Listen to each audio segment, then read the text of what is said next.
Well, right here, we're off of English Hills Drive, and if you take a look behind me, this house is completely engulfed in flames. What's interesting here is we're actually hearing gunshots. We think there might be ammo inside of the garage, which is completely destroyed right now. So every now and then you might hear a pop or two of ammunition going off. But again, we are not seeing too many firefighters out here right now. We just saw a fire truck drive by, kind of stop and turn around. We thought it might be coming up this driveway to get some water on this house, but it then took off. So I don't know if they're going for reinforcements, but again, it's very hard because neighbors are telling us a lot of the firefighters are not from this area. So a lot of them don't know this area. They don't know where the homes are, and they're really going by just looking at smoke in the sky.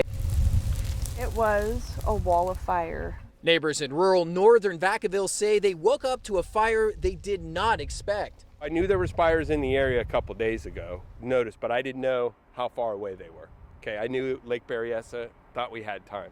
But most had very little time to get out. Some even had to tell their neighbors it was time to go. I was texting people, telling them to get out. There was no time. There was a lot of people that didn't know because the power was out. Their phone lines were down. Sheriff deputies and police officers were going door to door around 3 a.m. telling people to evacuate. Jeff Harris says he didn't leave. People weren't here. We didn't have any suppression here. I would have felt a lot better if I know an engine sitting here or I hadn't even seen a firefighter. Because he stayed, Harris believes he saved not only his home, but those of his neighbors. When the flames came, he sprang into action.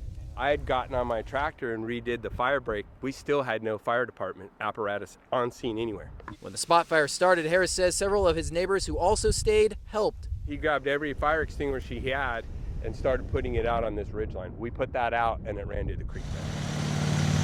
He says firefighters eventually showed up around 7 a.m., but they were mutual aid units, not from the Vacaville area. So Harris says they didn't know where to go. There's a house back here. They didn't even know that. Harris claims he had to direct them to homes, but sadly, many didn't make it. With some of his neighbors coming back to nothing, Harris questions why it took so long for firefighters to get to his street. Who's really fighting the fire? It's on the homeowner. Down here, you can see a lot of homes have survived. A lot of homes have black grass all around them, but they're doing okay right now. A lot of neighbors told us that's because they decided to stay. They heard the evacuation orders and they decided not to leave because they wanted to make sure their homes were okay.